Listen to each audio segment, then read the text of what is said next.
जिसके सिर ऊपर को स्वामी सो दुख कैसा पावे। बोल ना जाने माया मत माता मरना चीत न आवे। मेरे राम राये तू संतां का संत तेरे तेरे सेवक को भौ किछ नाही जम नहीं आवे मेरे।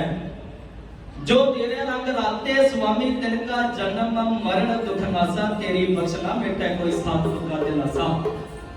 नाम ध्यान सुख फल पाइन आठ पहर अराध है। तेरी शरण तेरे प्रभासे पंच दुष्ट दे साध है। ज्ञान ध्यान किछ कर्म न जाना सार न जाना तेरी। सब दे वड्डा सतगुरु नानक जिन कंद राखी मेरी। मान किसे नु कीतियां नेकियां ते कोई मस्त कीते पुन दान उत्ते। फिकर कसे नु कीते तपस्या ते भुलिया फिरे को ब्रह्म ज्ञान उत्ते। पर मेरे भगवान है मान मैनू जो मैं कीते गुनाह जहान उत्ते करके पाप मैं जग तेरे पाप कीता ये आसान है तेरे इंसान उत्ते। जे अनूप है तू बेमिसाल मैं नहीं मेरे जहां भी विच संसार कोई नहीं। तेरे जहां जे बख्शनहार कोई नहीं ते मेरे जहां भी फिर गुनाहगार कोई नहीं। हो चंगे उस दे जग ते झुलदे ने जेड़ा जग ते तेज करारा होवे। मंजले आड़ उस दे कदम चुमे जेड़ा मेहनती रुती भर होवे। लोह लेंदा मुश्किलां नाल जेड़ा रोशन उसदा सदा सितारा होवे। ओ मैदान दे विच है फतेह पाउंदा जिहदी जुबान ते फतेह दा नारा होवे। धन धन साहिब श्री गुरु गोबिंद सिंह महाराज हेमकुंड दे महान तपस्वी मां गुजरी दे चन। पटने दे वासी दुखियां दे दर्दी मजलूमां दे राखे। संतां च संत भगतां च भगत बलियां दे बली। पीरां दे पीर हाजरा हजूर जहरा च गुर सर्व कला भरपूर। छेवें पातशाह महाराज जी दे पोतरे गुरु तेग बहादुर साहब जी दे पुत्र पुत्रा दे दानी बाजा वाले सतगुरु जी दा बख्शिश कीता होया नारा सिर झुका के आखो जी वाहिगुरू जी का खालसा वाहिगुरू जी की फतेह। बड़े बड़े भागे सब संगत ही बड़े भागी है भी आज धन धन श्री गुरु तेग बहादुर साहब दा प्रकाश दिवस आगमन दिवस जेड़ा ਅਸੀਂ मना रहे हां। ते बहुत बहुत अकाल पुरख दी किरपा है कि जेड़ा ये सेवा प्रबंधक कमेटी साध संगत रल मिल के कर रही है। सतगुरु दे फरमान ने बड़े भागी हर संगत पावगे भाग हिन भ्रम चोटा खावगे। बिन भागा साध संग ना लभे बिन संगत मैल भरीजा जी। आ साध संगत दी जेड़ियां घड़ियां मान रहे हो संगत जी बड़े भागा वाले हो। बिन भागा तो संगत नहीं मिलती। जेड़े बिना भागा तो सतगुरु कहंदे ने बड़े भागी हर संगत पावगे भाग हिन भ्रम चोटा खावे। जेड़े भागा तो बिना चोटा खाते ने बड़े भागे रोज सोना ही आ। आज ना भी सोवांगे थोड़ा लेट सो जाएंगे कोई गल नहीं है। सच्चे पातशाह जी कृपा करनगे। ज्यादा टाइम नहीं है इतिहास की लड़ी आरंभ करिए। अमृतसर की धरती ते ध्यान रख के जाओ। इत्थों के पानी धन श्री गुरु रामदास महाराज जिन्हां ने अमृत सरोवर की सेवा करवाई। ये सेवा भी किते संगत ने तो की ही पर ये जी अमृत सरोवर की सेवा आ धन गुरु रामदास जी ने जद करवाई तो इन्हां दे विच संतां भगतां बाबा बुढ़ा साहब जी वर्गे ब्रह्म ज्ञानियां ने यह सेवा की अमृतसर सरोवर की। इस सरोवर का अज भी जल जो संगतां छकदियां ने उस दे विच इशनान करदियां ने। अज भी तांदे लोग दूर होंदे ने सबनूं पता है इंटरनेट ते भी बड़ियां वीडियो वायरल होंदियां ने ते सतगुरु कृपा करदे ने। पर इस जिहड़ा अमृत जिहड़ा सरोवर का जल आ हर एक दे घर जरूर होवेगा। जे किसी के घर ना होवे तां पर श्रद्धा वाले दे घर जरूर होवेगा। इत्थे लफ्ज श्रद्धा आया आ सतगुरु कृपा करदे ने। जेड़ा श्रद्धा दे नाल सतगुरु दी बंदगी करदा आ सतगुरां दे सेवा करदा है पर ओदे सतगुरु काज जरूर सवारे। फिर घर बैसो हर जन प्यारे सतगुरु तुमने काज सवारे। कभी देना श्रद्धा नाल ते रहे इंसान लगा केड़ा काम जो उसका ना होवे ओ फिरे भगतां दे मगर भगवान भज्जा मगर वछरू जिस तरह गां होवे। एक मिनट ते घड़ी नहीं जुदा हुंदा पुੱਤ नालों ना जिस तरह मां होवे। पानी पाइए ते दरख्त नूं नेक मिलना ठंडी क्यों ना उसदी छां होवे। जे पानी दरख्त नूं नेक करना पाइए तो भी किसी ना किसी दिन ठंडी छां दिंदा है। सतगुरां दी बंदगी करने वाला श्रद्धा के नाल सेवा भावना करने वाला सतगुरु जरूर फल लाउंदे ने। धन गुरु रामदास जी के घर पुत्र पैदा होया है धन श्री गुरु अर्जन देव महाराज। धन श्री गुरु अर्जन देव महाराज जी शहीदां दे सरताज ते सतगुरां दे घर पुत्र पैदा होया छठम पीर बैठा गुरु भागी। सतगुरां दे घर पुत्र पैदा है श्री गुरु हरगोबिंद पातशाह जी दा अवतार है जिन्हां बारे भाई गुरदास जी लिखदे ने पांच प्याले पांच पीर छठम पीर बैठा गुरु भारी। अर्जन काया पलट गया मूरत हरगोबिंद सवारी। चली पीढ़ी सोटिया रूप दिखावण वालो वारी दर भंजन गुरु सूरमा बाट जोधा बहु पर उतारी। ਖਾਲਸਾ ਜੀ ਧੰਨ ਗੁਰੂ ਰਾਮਦਾਸ ਜੀ ਤੋਂ ਪੀੜ੍ਹੀ ਚੱਲਦੀ ਆ ਰਹੀ ਆ, ਹੁਣ ਛੋਟੀਆਂ ਦੀ ਪੀੜ੍ਹੀ ਚੱਲਣੀ ਆ ਗੁਰੂਆਂ ਸਾਹਿਬਾਂ ਦੀ। ਤੇ ਗੁਰੂ ਹਰਗੋਬਿੰਦ ਪਾਤਸ਼ਾਹ ਜੀ ਦੇ ਘਰ ਹੁਣ ਧੰਨ ਗੁਰੂ ਤੇਗ ਬਹਾਦਰ ਸਾਹਿਬ ਮਹਾਰਾਜ ਜੀ ਦਾ ਅਵਤਾਰ ਮਾਤਾ ਨਾਨਕੀ ਜੀ ਦੀ ਕੁੱਖੋਂ ਅੰਮ੍ਰਿਤਸਰ ਦੀ ਧਰਤੀ ਤੇ ਗੁਰੂ ਕੇ ਮਹਿਲ ਗੁਰੂ ਹਰਗੋਬਿੰਦ ਪਾਤਸ਼ਾਹ ਜੀ ਦੇ ਘਰ ਅਪ੍ਰੈਲ ਮਹੀਨਾ 1621 ਈਸਵੀ ਦੇ ਵਿੱਚ ਜਦ ਹੋਇਆ ਆ। ਤੇ ਧੰਨ ਗੁਰੂ ਹਰਗੋਬਿੰਦ ਪਾਤਸ਼ਾਹ ਜੀ ਆਸਾ ਦੀ ਵਾਰ ਦਾ ਅੰਮ੍ਰਿਤ ਵੇਲੇ ਉਸ ਸਮੇਂ ਕੀਰਤਨ ਸੁਣ ਰਹੇ ਨੇ। ਸੇਵਾਦਾਰ ਆਇਆ ਆ ਭੱਜਾ ਆ ਕੇ, ਜਦੋਂ ਉਸ ਸਮੇਂ ਸੇਵਾਦਾਰ ਨੇ ਸਤਿਗੁਰਾਂ ਨੂੰ ਆ ਕੇ ਦੱਸਿਆ ਆਸਾ ਦੀ ਵਾਰ ਜੀ ਦਾ ਭੋਗ ਪੈ ਚੁੱਕਾ ਹੈ। ਜਦੋਂ ਸੇਵਾਦਾਰ ਨੇ ਦੱਸਿਆ ਜੋ ਕੁਝ ਫਿਰ ਉਹ ਸੇਵਾਦਾਰ ਸਤਿਗੁਰੂ ਗੁਰੂ ਹਰਗੋਬਿੰਦ ਪਾਤਸ਼ਾਹ ਜੀ ਨੂੰ ਦੱਸ ਰਿਹਾ ਆ, ਉਸ ਸਮੇਂ ਦਾ ਸੀਨ ਜਿਹੜੀ ਗੱਲਬਾਤ ਹੋਈ ਆ, ਉਸ ਸਮੇਂ ਦਾ ਸੀਨ ਗੁਰੂ ਹਰਗੋਬਿੰਦ ਪਾਤਸ਼ਾਹ ਜੀ ਫਿਰ ਕਿਵੇਂ ਮਿਲ ਗਏ ਨਾ ਆਪ ਜੀ ਨੇ ਸਾਨੂੰ ਫਿਰ ਢਾਡੀ ਅਥਾਹੇ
ਮਹਾਰਾਜ ਨੇ ਕਿਰਪਾ ਕੀਤੀ ਤੇ ਇਹ ਆਪ ਹੀ ਲਿਖਵਾਇਆ ਸੱਚੀ।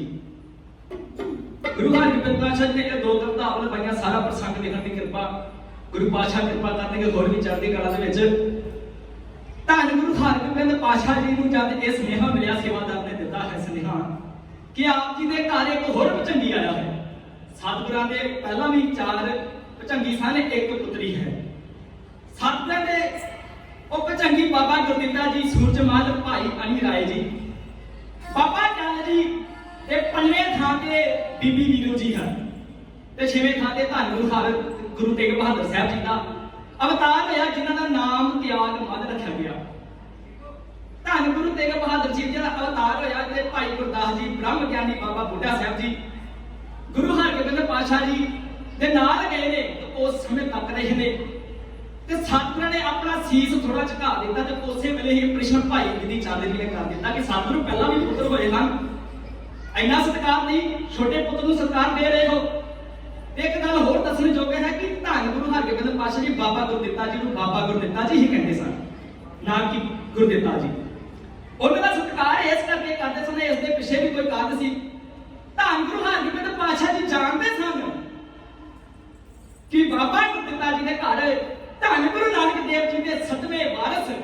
ਗੁਰੂ ਹਰਗੋਬਿੰਦ ਸਾਹਿਬ ਜੀ ਦਾ ਪ੍ਰਕਾਸ਼ ਹੋਣਾ ਹੈ। ਇਸ ਕਰਕੇ ਸਤਿਕਾਰ ਦਿੰਦੇ, ਜਿੱਥੇ ਗੁਰੂ ਦਾ ਸਤਿਕਾਰ ਉੱਥੇ ਉਹਨਾਂ ਦੇ ਪਿਤਾ ਦੇ ਸਤਿਕਾਰ ਹੀ ਹੈ, ਭਾਵੇਂ ਉਹਨਾਂ ਦਾ ਪੁੱਤਰ ਹੀ ਹੈ। ਤੇ ਸਤਿਗੁਰਾਂ ਨੇ ਇੱਥੇ ਸ੍ਰੀ ਗੁਰੂ ਤੇਗ ਬਹਾਦਰ ਸਾਹਿਬ ਜੀ ਨੂੰ ਬਾਬਾ ਬੁੱਢਾ ਸਾਹਿਬ ਜੀ ਨੇ ਜਦ 6ਵੇਂ ਪਾਤਸ਼ਾਹ ਮਹਾਰਾਜ ਜੀ ਦੀ ਪ੍ਰਕਾਸ਼ ਹੋਇਆ ਤਾਂ ਉਦੋਂ ਵੀ ਸੇਵਾ ਬ੍ਰਹਮ ਗਿਆਨੀ ਬਾਬਾ ਬੁੱਢਾ ਸਾਹਿਬ ਜੀ ਨੇ ਕੀਤੀ ਆ, ਸ਼ਸਤਰ ਵਿਦਿਆ ਸਿਖਾਈ ਆ, ਘੋੜਸਵਾਰ ਸਿਖਾਈ ਆ, ਸੰਖਿਆ ਦੀ ਸੇਵਾ ਕੀਤੀ ਆ ਤੇ ਅੱਜ ਜੇ ਉਹਨਾਂ ਦੇ ਘਰ 5ਵਾਂ ਪੁੱਤਰ ਪੈਦਾ ਹੋਇਆ ਆ, ਅਵਤਾਰ ਹੋਇਆ ਸ੍ਰੀ ਗੁਰੂ ਤੇਗ ਬਹਾਦਰ ਸਾਹਿਬ ਜੀ ਦਾ ਤੇ ਅੱਜ ਦੀ ਜ਼ਿੰਮੇਵਾਰੀ ਬਾਬਾ ਬੁੱਢਾ ਸਾਹਿਬ ਜੀ ਨੂੰ ਲਾਈਏ। ਉਹਨਾਂ ਦੀ ਉਮਰ ਇਸ ਵੇਲੇ 115 ਸਾਲ ਦੀ ਹੈ ਤੇ ਖਾਲਸਾ ਜੀ ਬੜੀਆਂ ਘਟਨਾਵਾਂ ਮਿਲਦੀਆਂ ਹਨ ਧੰਨ ਸ੍ਰੀ ਗੁਰੂ ਤੇਗ ਬਹਾਦਰ ਸਾਹਿਬ ਜੀ ਦੀਆਂ। ਬਚਪਨ ਦੇ ਵਿੱਚ ਜਦ ਬਾਬਾ ਗੁਰਦਿੱਤਾ ਜੀ ਦਾ ਵੱਡੇ ਭਰਾਤਾ ਜੀ ਦਾ ਵਿਆਹ ਆ ਤੇ ਸਤਿਗੁਰੂ ਕੋਲ ਨਾਲ ਜਾਂਦੇ ਨੇ, 4 ਸਾਲ ਦੀ ਉਮਰ ਹੈ, ਸਤਿਗੁਰਾਂ ਦੀ ਨਾਲ ਜਾਂਦੇ ਨੇ ਤੇ ਕੜਾਕੇ ਦੀ ਠੰਡ ਦੇ ਵਿੱਚ ਜਦ ਇਹ ਵਿਆਹ ਹੋ ਰਿਹਾ ਹੈ ਤੇ ਮਹਿੰਗੀ ਪੁਸ਼ਾਕ ਜਿਹੜੀ ਮਾਤਾ ਨਾਨਕੀ ਜੀ ਨੇ ਧੰਨ ਗੁਰੂ ਤੇਗ ਬਹਾਦਰ ਸਾਹਿਬ ਜੀ ਨੂੰ ਪਹਿਨਾਈ ਹੈ। ਹੁਣ ਸਤਿਗੁਰੂ ਜਦ ਜਾ ਰਹੇ ਨੇ ਬਰਾਤ ਦੇ ਨਾਲ ਤੇ ਸਭ ਨਗਰ ਦੇ ਲੋਕਾਂ ਨੂੰ ਪਤਾ ਹੈ ਕਿ ਅੱਜ ਗੁਰੂ ਹਰਗੋਬਿੰਦ ਪਾਤਸ਼ਾਹ ਜੀ ਦੇ ਵੱਡੇ ਪੁੱਤਰ ਦਾ ਆਨੰਦ ਕਾਰਜ ਹੈ, ਉਹਨਾਂ ਦੀ ਬਰਾਤ ਨਿਕਲੀ ਹੈ, ਸਾਰਾ ਨਗਰ ਬਾਹਰ ਰਸਤੇ ਦੇ ਵਿੱਚ ਦੇਖ ਰਿਹਾ ਹੈ। ਸਭਨਾਂ ਦੇ ਧਿਆਨ ਇੱਕ ਦੂਜੇ ਦੇ ਵੱਲ ਹਨ, ਪਰ ਧੰਨ ਗੁਰੂ ਤੇਗ ਬਹਾਦਰ ਸਾਹਿਬ ਮਹਾਰਾਜ ਜੀ ਦਾ ਧਿਆਨ ਇਹ ਸਿਰਫ ਉਸ ਬੱਚੇ ਦੇ ਉੱਪਰ ਪਿਆ ਜਿਹੜਾ ਦੰਦਾਂ ਨਾਲ ਦੰਦ ਜਿਹੜੇ ਟਕਰਾ ਰਹੇ ਨੇ ਠੰਡ ਦੇ ਵਿੱਚ, ਜਿਹਨੂੰ ਲੂਈ ਕੰਢੇ ਹੋਏ ਪਏ ਹਨ, ਰੋ ਰਿਹਾ ਹੈ। ਸਤਿਗੁਰੂ 4 ਸਾਲ ਦੀ ਉਮਰ ਹੈ, ਸਤਿਗੁਰਾਂ ਦੀ ਆਪ ਉਸ ਦੇ ਪਾਸ ਗਏ ਨੇ, ਉਸ ਨੂੰ ਚੁੱਪ ਕਰਵਾਇਆ ਧੰਨ ਗੁਰੂ ਤੇਗ ਬਹਾਦਰ ਸਾਹਿਬ ਮਹਾਰਾਜ ਨੇ ਤੇ ਆਪਣੀ ਮਹਿੰਗੀ ਪੋਸ਼ਾਕ ਜਿਹੜੀ ਕੀਮਤੀ ਪੋਸ਼ਾਕ ਪਹਿਨਾਈ ਹੋਈ ਸੀ, ਉਸ ਆਪਣੇ ਤਨ ਤੋਂ ਲਾ ਕੇ ਮਹਿੰਗੀ ਪੋਸ਼ਾਕ ਉਸ ਬੱਚੇ ਦੇ ਜਦ ਪਹਿਨਾ ਦਿੱਤੀ ਤੇ ਮਾਤਾ ਨਾਨਕੀ ਨੇ ਪੁੱਛਿਆ ਕਿ ਪੁੱਤਰਾ ਆਪ ਜੀ ਦੀ ਪੋਸ਼ਾਕ इतनी महंगी पोशाक आप इतना ही नगेज में आ गए हो। सतगुरु बेनती करते कि माता जी मेरे को किसी का नगेज वेख्या नहीं जाता। ते खालसा जी धन गुरु तेग बहादुर साहब महाराज जे हिंदू धर्म की राखी करनी पई तो अपने शरीर की चादर तार दी। हिंदू धर्म चादर सारे हिंदुस्तान के उपर एहसान कर दिता कि जे किसी का नगेज पुना वेख्या ते अपने तन दे कीमती वस्त्र ला के उसको पहना देते। आखो सतनाम श्री वाहिगुरू। खालसा जी धन श्री गुरु हरगोबिंद पातशाह नूं भाई बिधि चंद ने सवाल किया है कि सतगुरु पहला भी पुत्र होए हन पर इस पुत्र ने क्यों सत्कार क्यों तुसी सीस झुकाया। सतगुरु कहंदे कि ये मेरा पुत्र गरीबां दा रक्षक होवेगा, ये किसने नगेज तन ढकेगा, किसे मेरे वो समा आवेगा जब ये धर्म की रक्षा भी करेगा। उस समय भाई बिधि चंद श्री गुरु हरगोबिंद पातशाह जी सवाल पूछ रहा है कि श्री गुरु हरगोबिंद पातशाह जी की सवालों के जवाब दे रहे हैं। आप सानू कह दे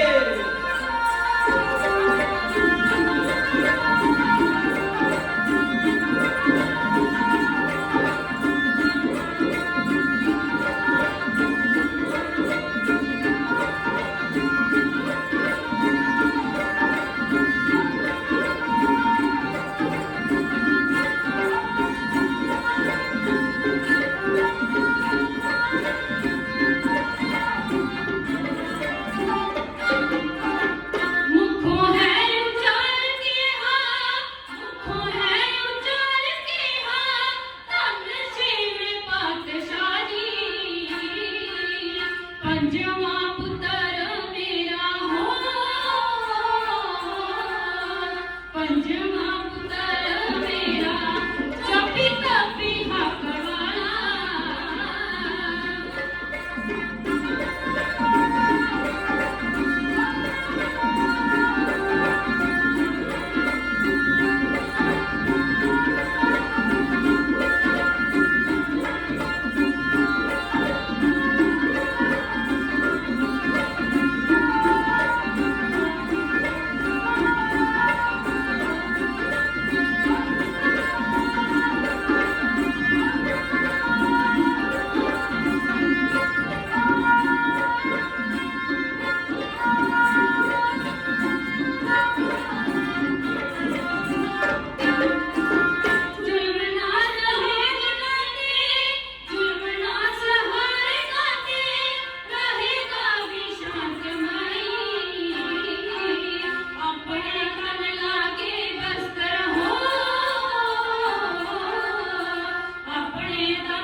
गुरु तेग बहादुर साहब महाराज ने अपना आप करके हिंदू धर्म बचाया, जिथे कि भाई सती दास, भाई दयाला जी, भाई मती दास जी भी सतगुरां दे अखां सामने शहीद किए गए, पर सतगुरु डोले नहीं। सतगुरु कहते भी जिस गुरु दे सिख नहीं डोल सकते, तुसीं उस गुरु नूं डोलना चाहते हो। खालसा जी धन गुरु तेग बहादुर साहब जी ने बाबा बकाला की धरती ते 26 साल 13 महीने 13 दिन 13 घड़ियां बदली की। इत्थे मक्खन शाह लवाना आया, ਉਹਦਾ भी बेड़ा पन्ने लाया सतगुਰਾਂ ने। खालसा जी इतिहास बड़ा लंबा है, समा थोड़ा है, ਤਾਂ ਆਪ ਜੀ ਦੇ ਸਨਮੁਖ एक वार पेश कर दिया ते वार तो बिना ढाडी जत्था नहीं कहलाउंदा। ते अपना ध्यान होना आनंदपुर साहिब की धरती ते, उथों सतगुरु पौंटा साहिब की धरती ते गए, इत्थे बड़े जोज वरताए। हुण पौंटा साहिब की धरती तो भगाणी दे युद्ध ते आ चलो कि सतगुਰਾਂ ने उस समय खालसा जी हुण पहाड़ी राजे हरिचंद खडूरिया, कृपाल चंद कटोचिया, केसरी चंद जसवालिया भारी फौज लैके उथों फतेह शाह की अगवाई दे विच ਇਹ ਭਗਾੜੀ युद्ध ਵਿੱਚ ਪੁੱਜੇ ਨੇ ਤੇ ਫਤਿਹ ਸ਼ਾਹ ਸਤਗੁਰਾਂ ਦਾ ਸ਼ਰਧਾਲੂ ਸੀ। ਇਹ ਲੜਾਈ ਤਾਂ ਸਤਗੁਰਾਂ ਨੇ ਇਹਨੇ ਲਈ ਕਿ ਫਤਿਹ ਸ਼ਾਹ ਆਪਣੀ ਪੁੱਤਰੀ ਦਾ ਰਿਸ਼ਤਾ ਭੀਮ ਚੰਦ ਦੇ ਲੜਕਿਆਂ ਜਮੇਰ ਚੰਦ ਨਾਲ ਕਰ ਬੈਠਾ। ਸਤਗੁਰੂ ਆਪਣੀ ਗੁਰਬਾਣੀ ਵਿੱਚ ਦਸਮ ਬਾਣੀ ਚ ਲਿਖਦੇ ਹਨ, ਭਗਾੜੀ युद्ध ਸਤਗੁਰਾਂ ਨੇ ਸਾਰਾ ਹੀ ਦਸਮ ਬਾਣੀ ਦੇ ਵਿੱਚ ਚਿੱਤਨ ਨਾਟਕ ਚ ਸ਼ਾਮਲ ਕੀਤਾ। ਸਤਗੁਰ ਦੱਸਦੇ ਹਨ ਫਤਿਹ ਸ਼ਾਹ ਕੋਪਾ ਤਪ ਰਾਜਾ ਲੋਹ ਪਰਾ ਹਮ ਸੋ ਬਿਨ ਕਾਜਾ, ਕਿ ਫਤਿਹ ਸ਼ਾਹ ਸਾਡਾ ਸ਼ਰਧਾਲੂ ਸੀ, ਇਹ ਬਿਨਾਂ ਵਜ੍ਹਾ ਤੋਂ ਇਹਨੇ ਸ਼ਰਤ ਰੱਖੀ ਸੀ ਭੀਮ ਚੰਦ ਨੇ ਕਿ ਜੇ ਤੂੰ ਦਸੇ ਗੁਰ ਦੇ ਨਾਲ ਮੋਢੀ ਬਣ ਕੇ ਲੜੇਗਾ ਤੇ ਤੇਰੀ ਪੁੱਤਰੀ ਦਾ ਡੋਲਾ ਸੀ ਤਾਂ ਲੈ ਕੇ ਜਾਣਾ। ਖਾਲਸਾ ਜੀ ਭਾਰੀ ਫੌਜ ਲੈ ਕੇ ਇਹ ਭਗਾੜੀ ਦੇ ਯੁੱਧ ਤੇ ਪੁੱਜੇ ਨੇ। ਇੱਥੇ ਸੱਜਦ ਪੀਰ ਬੁੱਧੂ ਸ਼ਾਹ ਨੇ 500 ਪਠਾਨ ਰਖਵਾਏ, ਸਤਗੁਰਾਂ ਦਾ ਸਾਥ ਛੱਡ ਕੇ ਭੱਜ ਨਿਕਲੇ। ਜਦ ਕਾਲੇ ਖਾਂ ਰਹਿ ਗਿਆ, ਇਹ ਸਤਗੁਰਾਂ ਦੀ ਸ਼ਰਨ ਰਿਹਾ, ਪਰ ਸਤਗੁਰਾਂ ਇਹਨੂੰ ਜੰਗ ਦੇ ਵਿੱਚ ਨਾ ਪਵੇ। 500 ਦਾਸੀ ਸਾਧੂ ਬਿਨਾਂ ਦੱਸੇ ਸਤਗੁਰਾਂ ਤੋਂ ਕੋਲ ਭੱਜ ਗਏ। ਇਹਨਾਂ ਵਿੱਚ ਮਹੰਤ ਕਿਰਪਾਲ ਦਾਸ ਲਿਖਾ। ਖਾਲਸਾ ਜੀ ਹੁਣ ਭਗਾੜੀ ਦਾ ਯੁੱਧ ਜਦ ਇਹ ਇਧਰ ਸਤਗੁਰਾਂ ਨੇ ਫਿਰ ਚਿੱਠੀ ਭੇਜੀ ਸੈਯਦ ਪੀਰ ਬੁੱਧੂ ਸ਼ਾਹ ਜੀ ਨੂੰ। ਪਤਾ ਲੱਗਾ ਸੈਯਦ ਪੀਰ ਬੁੱਧੂ ਸ਼ਾਹ ਜੀ ਜਿਹੜੇ ਅਸੀਂ ਪਠਾਨ ਰਖੜੇ ਸਨ, ਉਹਨਾਂ ਦੀ ਨੀਚ ਹਾਲਤ ਦਾ ਪਤਾ ਲੱਗਾ ਤੇ ਉਸੇ ਵੇਲੇ ਹੀ ਸੈਯਦ ਪੀਰ ਬੁੱਧੂ ਸ਼ਾਹ ਆਪਣੇ 700 ਮਰੀਦ 4 ਪੁੱਤਰ दो भरा सैयद सूरे शाह सैयद शेर असलम लैके भगाड़ी के युद्ध के विच पुज गए इत्थे गह गज की लड़ाई हुई आउंदे सार ही एक बन्ने दुश्मन टोला भाई बुद्धू शाह की फौज ने खंडेर दिता सतगुरां दे इन्ने के जोर दे नाल उस समय तीर चला रहे ने आपो सामने कभी लिखदा हो के आपो सामने तो दोवें छुट्टे ओथे तीर दहाड़े नाल ते चलिया तो छुट्टे यही काम हो गया छरणी के मथे फुटे लाख गए सिर धड़ा तो धड़ रह गए फुटे ओथे धड़ लाठी चला दे इन्ना के गह गज दा युद्ध हो रहा ते खालसा जी पठान जेडे बेईमानी करके दुश्मन टोले दे विच रले सन हुण हियात खां आगे आया ते इहदे मुकाबले ते भाई कृपाल दास गया जेड़ा कि 585 साधुआं विच रह गया सी सतगुरां ने ਇਹਦਾ ਸਾਹਮਣੇ ਕੀਤਾ ਕਿ ਇਹ ਆਦਕਾਰ ਨੂੰ ਭਾਈ ਕਿਰਪਾਲ ਦਾਸ ਨੇ ਕਿਵੇਂ ਮਾਰਿਆ ਉਹ ਦੱਸਦੇ ਨੇ ਕਿਰਪਾਲ ਕੋਬਿੰਗ ਪੁੱਤ ਕੋ ਸੰਭਾਲੀ ਖਰਚੀ ਖਿਆਨ ਹਿਆਲ ਕੇ ਸੀਸ ਢਾਲੀ ਪੁੱਤ ਕੋ ਕਹਿੰਦੇ ਖਾਲਸਾ ਜੀ ਮੋਟਾ ਸਾਰਾ ਛੋਟਾ ਹੀ ਇਹਦੇ ਕੋਲ ਇਹਨੇ ਹਿਆਲ ਖਾਂਦੇ ਨੂੜ ਖੜਾਮੀ ਜਿਹੜਾ ਪਠਾਨ ਸੀ ਉਹਨੇ ਦਾ ਸਰਦਾਰ ਉਹਦੇ ਸਿਰ ਦੇ ਵਿੱਚ ਮਾਰਿਆ ਜਦ ਜੋਰ ਪਈ ਛੋਟਾ ਇਹਦਾ ਮਿੱਟੀ ਦੇ ਚਾਟੀ ਵਾਂਗੂ ਸਿਰ ਭਾਰ ਸੁੱਟਿਆ ਜਦੋਂ ਇੱਕ ਪਠਾਨ ਮਰ ਗਿਆ ਹੁਣ ਦੂਜੇ ਪਠਾਨ ਦੇ ਨਾਲ ਮੀਰ ਖਾਂ ਹਲਵਾਈ ਲਾਲ ਚੰਦ ਸਤਗੁਰਾਂ ਦਾ ਇਧਰੋਂ ਕੋਲ ਲੋਹਾ ਲੈ ਰਿਹਾ ਹੁਣ ਹਲਵਾਈ ਲਾਲ ਚੰਦ ਨੇ ਮੀਰ ਖਾਂ ਨੂੰ ਮਾਰ ਦਿੱਤਾ ਨਿਜਾਮਤ ਖਾਂ ਦੇ ਟੱਕਰ ਤੇ ਗੁਰੂ ਜੀ ਦੀ ਭੂਆ ਦਾ ਪੁੱਤਰ ਸੰਗੋ ਸ਼ਾਹ ਗਿਆ ਤੇ ਸੰਗੋ ਸ਼ਾਹ ਦੇ ਨਾਲ ਵੀ ਸਤਗੁਰਾਂ ਨੇ ਇਹਨਾਂ ਦਾ ਸਾਂਝਾ ਵਾਰ ਹੋਇਆ ਭੀਖ ਸੰਗੋ ਸ਼ਾਹ ਦਾ ਸਾਂਝਾ ਵਾਰ ਹੋਇਆ ਨਿਜਾਮਤ ਖਾਂ ਨੂੰ ਮਾਰ ਦਿੱਤਾ ਗਿਆ ਤੇ ਭੀਖਣ ਖਾਂ ਰਹਿ ਗਿਆ ਤੇ ਭੀਖਣ ਖਾਂ ਹੁਣ ਸਤਗੁਰਾਂ ਵੱਲ ਵਧਿਆ ਤੇ ਸਤਗੁਰਾਂ ਨੇ ਇਹਦੇ ਮੂੰਹ ਦੇ ਵਿੱਚ ਤੀਰ ਮਾਰਿਆ ਤੇ ਜਿਹੜੇ ਮੂੰਹ ਦੇ ਤਾਲੇ ਨੂੰ ਖਾਂਦਾ ਰਿਹਾ ਸਤਗੁਰਾਂ ਦੇ ਘਰ ਦਾ ਉੱਥੇ ਹੀ ਇਹਨੂੰ ਢਹਿ ਢੇਰੀ ਕਰ ਦਿੱਤਾ ਤੇ ਖਾਲਸਾ ਜੀ ਜਦ ਚਾਰ ਪਠਾਨਾਂ ਦਾ ਸਫਾਇਆ ਹੋਇਆ ਤੇ ਹੁਣ ਪਹਾੜੀ ਰਾਜੇ ਕੰਬ ਉੱਠੇ ਨੇ ਧਰਤੀ ਮੇਰ ਨਹੀਂ ਦੇ ਰਹੀ ਇਹਨਾਂ ਨੂੰ ਕਿ ਛੇਤੀ ਨਾਲ ਮੰਜੂਰ ਭੇਜਿਆ ਜਾਵੇ ਨਹੀਂ ਤਾਂ ਸਾਡੀ ਫੌਜ ਦੇ ਪੈਰ ਪਿੱਛੇ ਪੈਣੇ ਸ਼ੁਰੂ ਹੋ ਜਾਣਗੇ ਉਸ ਸਮੇਂ ਫਿਰ ਇਹਨਾਂ ਨੇ ਦੋ ਤੀਰ ਤੰਦੀ ਤੇ ਚੜਾ ਕੇ ਚਲਾ ਦੇਣ ਵਾਲਾ ਸ਼ੰਕਰ ਬਾਜ ਦੇ ਵਿੱਚ ਲਪੁੰਨ ਹਰੀ ਚੰਦ ਖਡੂਰੇ ਨੂੰ ਭੇਜਦੇ ਲੈ ਕੇ ਆ ਗਿਆ ਇਧਰ ਫਤਿਹ ਸ਼ਾਹ ਤੋਂ ਕਵੀ ਨੇਤਾ ਲੈ ਆ ਗਿਆ ਫਤਿਹ ਸ਼ਾਹ ਤੋਂ ਹਰੀ ਚੰਦ ਨੇ ਆਇਆ ਕਹਿੰਦਾ ਛੱਡਾ ਨਾਰੀ ਗੁਰੂ ਨੇ ਪ੍ਰਾਣ ਕਮਾਇਆ ਤੂਫਾਨ ਸਿਆ ਹੰਕਾਰ ਕਦਰ ਮੌਤ ਵੱਲਿਆ ਹੰਕਾਰਿਆ ਸਤਿਗੁਰ ਦੇ ਸਾਹਮਣੇ ਗਿਆ ਤੇ ਹਰੀ ਚੰਦ ਦਾ ਸਤਿਗੁਰਾਂ ਨੇ ਗੋੜ ਨਹੀਂ ਲਗਾਇਆ ਖਾਲਸਾ ਜੀ ਧਿਆਨ ਦਿਓ ਇਹ ਜੋਧਾ ਸੀ ਇਹਦਾ ਤੀਰ ਸੱਚੀ ਨਹੀਂ ਕਦੀ ਝੁਕਦਾ ਇਹ ਬੜਾ ਨਿਸ਼ਾਨੇ ਪਾਜੇ ਪੱਕਾ ਸੀ ਪਰ ਸਤਿਗੁਰਾਂ ਨੇ ਇਹਦਾ ਗੋੜ ਨਹੀਂ ਲਗਾਇਆ ਦਸਮ ਪੰਜ ਦੇ ਵਿੱਚ ਸ਼ਾਮਲ ਕਰਦੇ ਨੇ ਸਤਿਗੁਰਾਂ ਦੇ ਅੱਗੇ ਜਦ ਹਰੀ ਚੰਦ ਆਇਆ ਪਹਿਲਾ ਤੀਰ ਇਹਦਾ ਮਾਰਿਆ ਸਤਿਗੁਰ ਕਹਿੰਦੇ ਹਰੀ ਚੰਦ ਕੋਪੇ ਕਮਾਨ ਕੇ ਸੁਭਾਗ ਪ੍ਰਥਮ ਬਾਜ ਨੇ ਨਾਲ ਬਾਣ ਪ੍ਰਹਾਰਮ ਸਤਿਗੁਰ ਕਹਿੰਦੇ ਸਾਡੇ ਘੋੜੇ ਨੂੰ ਲੱਗਾ ਘੋੜੇ ਦਾ ਨਿਸ਼ਾਨਾ ਲਿਆ ਸਤਿਗੁਰਾਂ ਇੱਕ ਹੋਰ ਮੌਕਾ ਦਿੱਤਾ ਹਰੀ ਚੰਦ ਤੈਨੂੰ ਇੱਕ ਹੋਰ ਮੌਕਾ ਦਿੱਤਾ ਚਲਾ ਤੀਰ ਦੂਜਾ ਤੀਰ ਇਹਨੇ ਚਲਾਇਆ ਹਰੀ ਚੰਦ ਨੇ ਸਤਿਗੁਰ ਨੇ ਤਾਂ ਟੁੱਟ ਗਿਆ ਤਾਂ ਕਿ ਤੀਰ ਮੌਕਾ ਤੇ ਚਲਾਇਆ ਰੱਖੀ ਉੱਤੇ ਈਵ ਕਾਣ ਛੁਆ ਕੇ ਸੁਭਾਇਨ ਜਦੋਂ ਦੋ ਤੀਰ ਚਲਾ ਲਏ ਤੇ ਆਪਣੇ ਆਪ ਨੂੰ ਘਬਰਾਇਆ ਹੋਇਆ ਹੁਣ ਸੋਚਦਾ ਕਿ ਮੇਰਾ ਕਦੀ ਨਿਸ਼ਾਨਾ ਝੁਕਦਾ ਨਹੀਂ ਸੀ ਅੱਜ ਇਹ ਕੀ ਗੱਲ ਬਣੀ ਆ ਨਿਸ਼ਾਨਾ ਬੜਾ ਝੁਕ ਰਿਹਾ ਹੈ ਤਾਂ ਹਰੀ ਚੰਦ ਸੋਚਦਾ ਕਿ ਧੰਨ ਗੁਰੂ ਗੋਬਿੰਦ ਸਿੰਘ ਮਹਾਰਾਜ ਨੇ ਇੱਕ ਹੋਰ ਮੌਕਾ ਦਿੱਤਾ ਹਰੀ ਚੰਦ ਤੂੰ ਇੱਕ ਹੋਰ ਤੀਰ ਚਲਾ ਸਕਦਾ ਆ ਤਾਂ ਹਰੀ ਚੰਦ ਬੜਾ ਖੁਸ਼ ਹੋਇਆ ਸੋਚਦਾ ਕਿ ਸਤਿਗੁਰਾਂ ਦੀ ਛੋਟੀ ਉਮਰ ਹੈ ਗੁਰੂ ਦੀ ਕੋਈ ਜੰਗ ਬਾਰੇ ਯੁੱਧ ਨੀਤੀ ਬਾਰੇ ਜਾਣਕਾਰੀ ਨਹੀਂ ਤਾਂ ਸਤਿਗੁਰਾਂ ਦੀ ਉਸ ਸਮੇਂ ਉਮਰ ਵੀ 17 ਸਾਲ ਦੀ ਸੀ ਹਰੀ ਚੰਦ ਬੜਾ ਖੁਸ਼ ਹੋਇਆ ਕਹਿੰਦਾ ਕਿ ਜੰਗ ਬਾਰੇ ਕੋਈ ਜਾਣਕਾਰੀ ਦੀ ਛੋਟੀ ਉਮਰ ਇੰਨੇ ਵਾਰ ਕੋਈ ਆਪਣੇ ਦੁਸ਼ਮਣ ਨੂੰ ਚਲਾਉਣ ਨਹੀਂ ਦੇਵੇ ਪਰ ਜਦੋਂ ਤੀਜਾ ਤੀਰ ਇਹ ਕਹਿੰਦਾ ਕਿ ਇਹ ਮੌਕਾ ਦੇ ਕੇ ਗੁਰੂ ਨੇ ਗਲਤੀ ਕਰ ਲਈ ਹੈ ਆਪਣੇ ਪੱਥੇ ਚੋਂ ਕੱਢ ਕੇ ਚੋੜਵਾ ਤੀਰ ਹਰੀ ਚੰਦ ਨੇ ਸਤਿਗੁਰਾਂ ਵੱਲ ਤੇਜ਼ ਰਫ਼ਤਾਰ ਦੇ ਵਿੱਚ ਚਲਾਇਆ ਤੇ ਸਤਿਗੁਰ ਨੇ ਤ੍ਰਿਤੀਆ ਬਾਗ ਮਾਰਿਆ ਸੁਪੇਟੀ ਪਝਾਰ ਬਿੱਦੀਆਂ ਚਿਤ ਤੰ ਦੁਆਰ ਪਾਰਗ ਪਧਾਰਨ ਜੋ ਵੀ ਚਿੰਚ ਚਰਮੋਂ ਕੇ ਸੁਕਾਏ ਨਾ ਆਏ ਕਲਮ ਕੇਵਲ ਜਾਣਦਾ ਸਿੰਘ ਬਚਾਏਗਾ ਸਤਿਗੁਰ ਕਹਿੰਦੇ ਸਾਡੇ ਚਿੰਚ ਚੁਬੀ ਕੇ ਗਈ ਤੀਸਰੇ ਤੀਰ ਦੀ ਪਰ ਸਾਨੂੰ ਕੋਈ ਕਾਈ ਨਹੀਂ ਆਇਆ ਸਤਿਗੁਰ ਕਾਂ ਲੈਂਦੇ ਨੇਗਾ ਜਬੇ ਬਾਣ ਲੱਗਿਓ ਤਬੇ ਰੋਸ ਜਾਗਿਓ ਕਰਨ ਲਾ ਕਮਾਂਡ ਫਾੜਕ ਬਾਣ ਤਾੜਗ ਸਤਿਗੁਰ ਫਿਰ ਆਪ ਕਮਾਂਡ ਸੰਭਾਲੀ ਜਦ ਆਪ ਕਮਾਂਡ ਸੰਭਾਲੀ ਨੇ ਤੀਰ ਤੰਦੀ ਦੇ ਚੜਾਉਣ ਲੱਗੇ ਤਾਂ ਹਰੀ ਚੰਦ ਘਬਰਾ ਗਿਆ ਉਹ ਘਬਰਾ ਕੇ ਲੱਗਾ ਘੋੜਾ ਭਜਾ ਕੇ ਨੱਠਣ ਤੇ ਸਤਿਗੁਰ ਕਹਿੰਦੇ ਹਰੀ ਚੰਦਾ ਉਹ ਕਿਸੇ ਨੂੰ ਵੀ ਉਹਦਾ ਕਲੀਏ ਤੇ ਭੱਜ ਦੀ ਉਡੀਕ ਕਰਨੀ ਚਾਹੀਦੀ ਆ ਉਹ ਤਿੰਨ ਵਾਰ ਕਿਤੇ ਕਿ ਸਾਡਾ ਵੀ ਲੱਗੇ ਜਾ ਇਹ ਬੁਝਤਲਾ ਦਾ ਕੰਮ ਇਹ ਪੈਰਾਂ ਦਾ ਕੰਮ ਉਹ ਮਰਦ ਕਿਤੇ ਜੱਗ ਵਿੱਚ ਨਹੀਂ ਘੱਟਦੇ ਮਰਦ ਛਾਤੀ ਤੇ ਤੀਰ ਖਾਂਦੇ ਨੇ ਮਰਦ ਪੇਟ 'ਚ ਨਹੀਂ ਤੀਰ ਖਾਂਦੇ ਉਹ ਮਾਰਨ ਤੇ ਕਾ ਸਿੱਧੀਆਂ ਤੋਂ ਸਿੱਧੇ ਖਾਂਦੇ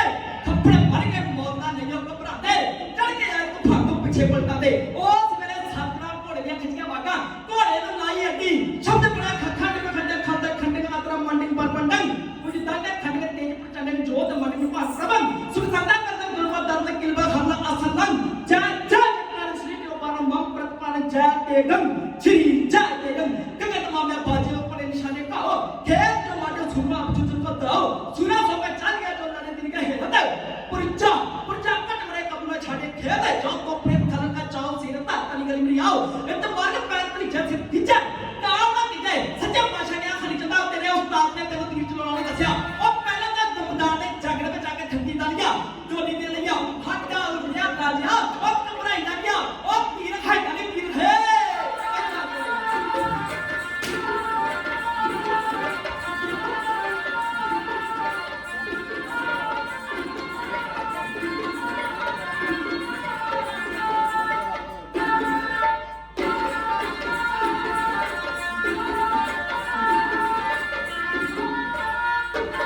हरी चांद बजा जान बजा के हो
ਖਬਰ ਮਿਲੀ ਤੇ ਸਤਿਗੁਰਾਂ ਦੇ ਸਿੱਖ ਕਹਿੰਦੇ ਕਿ ਸਤਿਗੁਰੂ ਜੀ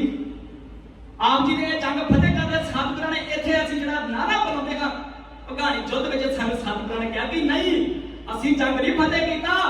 ਉਹ ਵਾਹਿਗੁਰੂ ਜੀ ਦਾ ਖਾਲਸਾ ਤੇ ਵਾਹਿਗੁਰੂ ਜੀ ਕੀ ਫਤਿਹ ਇਹ ਵਾਹਿਗੁਰੂ ਦੀ ਫਤਿਹ ਹੋਈ ਆ ਸਾਡੀ ਫਤਿਹ ਨਹੀਂ ਹੋਈ ਇਹ ਸਤਿਗੁਰਾਂ ਨੇ ਫਤਿਹ ਕਰਾਇਆ ਸੀ ਜੰਗ ਤੇ ਸਤਿਗੁਰਾਂ ਨੇ ਸਮਾਂ ਬਹੁਤ ਜ਼ਿਆਦਾ ਹੋ ਗਿਆ ਇਤਿਹਾਸ ਤੇ ਬੜਾ ਲੰਬਾ ਹੈ ਤੇ ਖਾਲਸਾ ਜੀ ਇੱਥੇ ਹੀ ਸੈਯਦ ਪੀਰ ਬੁੱਧੂ ਸ਼ਾਹ ਜੀ ਨੂੰ ਫਿਰ ਸਤਿਗੁਰਾਂ ਨੇ ਜਦੋਂ ਇਹਨਾਂ ਦੇ ਮਰੀਦ ਪੁੱਤਰ ਭਰਾ ਸ਼ਹੀਦ ਹੋਏ ਤੇ ਸਤਿਗੁਰਾਂ ਨੇ ਇਹਨੂੰ ਵੀ ਇੱਥੇ ਆਪਣੇ ਕੇਸ ਤੇ ਕੰਧਾ ਸਮੇਤ ਨਵਾਜਿਆ ਉੱਥੇ ਜਦੋਂ ਇਹਨੇ ਕਿਹਾ ਕਿ ਸਤਿਗੁਰ ਜੀ ਟੁੱਟੇ ਹੁੰਦੇ ਆਪਣੇ ਕੇਸਾਂ ਨਾਲ ਜਿਹੜਾ ਕੰਧਾ ਕਰਦੇ ਆ ਮੇਰੀ ਝੋਲੀ ਪਾ ਦਿਓ ਤੇ ਸਤਿਗੁਰਾਂ ਨੇ ਉਹ ਝੋਲੀ ਪਾਇਆ ਹੋਰ ਵੀ ਇਹਨੇ ਬੜੀਆਂ ਬਖਸ਼ਿਸ਼ਾਂ ਲੈ ਕੇ ਸੈਯਦ ਪੀਰ ਬੁੱਧੂ ਸ਼ਾਹ ਆਪਣੇ ਘਰ ਨੂੰ ਗਿਆ ਤੇ ਖਾਲਸਾ ਜੀ ਫਿਰ ਸੈਦ ਖਾਨ ਵੀ ਉੱਧਰੋਂ ਚੜ ਕੇ ਆਉਂਦਾ ਆ ਗਾਂ ਇਤਿਹਾਸ ਬਹੁਤ ਲੰਬਾ ਆ ਇਤਿਹਾਸ ਦੀਆਂ ਵਿਚਾਰਾਂ ਕਰਦੇ ਹੋਏ ਨੇਕਾਂ ਪ੍ਰਕਾਰ ਦੀਆਂ ਭੁੱਲਾਂ ਗਲਤੀਆਂ ਹੋ ਜਾਂਦੀਆਂ ਨੇ ਆਪ ਸਾਧ ਸੰਗਤ ਨੇ ਸਤਿਗੁਰ ਬਖਸ਼ਣ ਯੋਗ ਨੇ ਆਪ ਜੀ ਦਾ ਨਿਮਾਣਾ ਜਾਂ ਢਾਡੀ ਜਥਾ ਜਗਤਾਰ ਸਿੰਘ ਤੂਫਾਨ ਦਾਸ ਅੰਮ੍ਰਿਤਸਰ ਤੋਂ ਲੈ ਪਰ ਰਹਿੰਦਾ ਇੱਥੇ ਹੀ ਆਪ ਜੀ ਦੇ ਨਗਰ ਦੇ ਵਿੱਚ ਹੈ ਤੇ ਸਤਿਗੁਰ ਕਿਰਪਾ ਕਰਨੇ ਆਪ ਜੀ ਨੇ ਆਸ਼ੀਰਵਾਦ ਬਖਸ਼ਣਾ ਕਿਤੇ ਵੀ ਕਿਸੇ ਨੇ ਯਾਦ ਕਰਨਾ ਉਹਦੇ ਕੋਈ ਜਿਆਦੀ ਅਸੀਂ ਭੇਟਾ ਨਹੀਂ ਰੱਖੀ ਜਥੇ ਦੀ ਨਵਾਂ ਹੀ ਆ ਸਤਿਗੁਰ ਕਿਰਪਾ ਕਰਨ ਬਸ ਤੇਲ ਖਰਚਾ ਤੇ ਹਰ ਕੋਈ ਚਾਹੁੰਦਾ ਕਿ ਨਿਕਲ ਜਾਵੇ ਸਤਿਗੁਰ ਕਿਰਪਾ ਕਰਨ ਆਪ ਜੀ ਦੇ ਸਾਨੂੰ ਉੱਥੇ ਬੇਨਤੀਆਂ ਕਰਦੇ ਇਤਿਹਾਸ ਦੀਆਂ ਵਿਚਾਰਾਂ ਕਰਦੇ ਨੇਕਾਂ ਪ੍ਰਕਾਰ ਦੀਆਂ ਭੁੱਲਾਂ ਗਲਤੀਆਂ ਬਖਸ਼ ਲੈਣੀਆਂ ਸਿਰ ਝੁਕਾ ਕੇ ਆਖੋ ਜੀ ਵਾਹਿਗੁਰੂ ਜੀ ਕਾ ਖਾਲਸਾ ਵਾਹਿਗੁਰੂ ਜੀ ਕੀ ਫਤਿਹ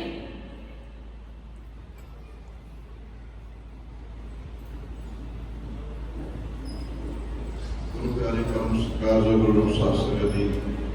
ਇਹ ਸਾਨੂੰ ਪੈਸਾ ਭਾਈ ਜਗਤਾਰ ਸਿੰਘ ਤੇ ਇੱਥੋਂ ਦੇ ਗ੍ਰੰਥੀ ਭਾਈ ਮਨਦੀਪ ਸਿੰਘ ਜੀ ਦਾ ਢਾਡੀ ਜਥਾ ਨਾਲ ਬੱਚੀਆਂ ਬੜੇ ਪਿਆਰ ਦੇ ਨਾਲ ਦੇਖੋ ਕੋਈ ਵੀ ਸਟੇਜ ਤੇ ਖੜ ਕੇ ਬੋਲਣਾ ਬਹੁਤ ਔਖਾ ਹੁੰਦਾ ਪਹਿਲੀ ਗੱਲ ਜੇ ਆਪਾਂ ਕਹਦੇ ਕਿ ਨਾ ਨਵੇਂ ਆ ਜਾਂ ਪੁਰਾਣੇ ਆ ਮੈਂ ਕਹਿੰਦਾ ਗੁਰੂ ਸਾਹਿਬ ਦੀ ਬਖਸ਼ਿਸ਼ ਹੈ ਥੱਲੇ ਬੈਠ ਕੇ ਭਾਵੇਂ ਆਪਾਂ 2 ਘੰਟੇ ਗੱਪਾਂ ਮਾਰਦੇ ਰਹੀਏ ਜਦੋਂ ਮੈਂ ਗੱਲ ਨੂੰ ਆਈਦਾ ਨਾ ਤੇ ਫਿਰ ਲੱਤਾਂ ਕੰਬਣ ਲੱਗ ਪੈਂਦੀਆਂ ਵੱਡੇ ਵੱਡੇ ਤੇ ਥਿਰਕਦੇ ਵੇਖੇ ਤੇ ਫਿਰ ਉਹ ਵੀ ਗੱਲ ਬੋਲਦੇ ਨੇ ਤੇ ਇਤਿਹਾਸ ਦੇ ਵਿੱਚੋਂ ਢੁਕਵੀਂ ਗੱਲ ਕਰਨੀ ਜਿਹੜੀ ਆ ਇਹ ਆਮ ਗੱਲਾਂ ਨਹੀਂ ਹੋਇਆ ਕਰਦੀਆਂ ਜਵਾਨ ਅਨੁਸਾਰ ਦੀ ਥਿਰਕ ਜਾਂਦੀ ਹੈ ਪਰ ਵਿਸ਼ੇ ਵਿੱਚ ਰਹਿ ਕੇ ਗੁਰਮਤਿ ਗਾਉਣਾ ਗੁਰਬਾਣੀ ਗਾਉਣਾ ਇਹ ਗੁਰੂ ਸਾਹਿਬ ਦੀ ਬਖਸ਼ਿਸ਼ ਕਰਨ ਤੇਰਾ ਸਟੇਜ ਤੇ ਆਇਆ ਜਾ ਸਕਦਾ ਕਰਕੇ ਆਪੋ ਸਤਨਾਮ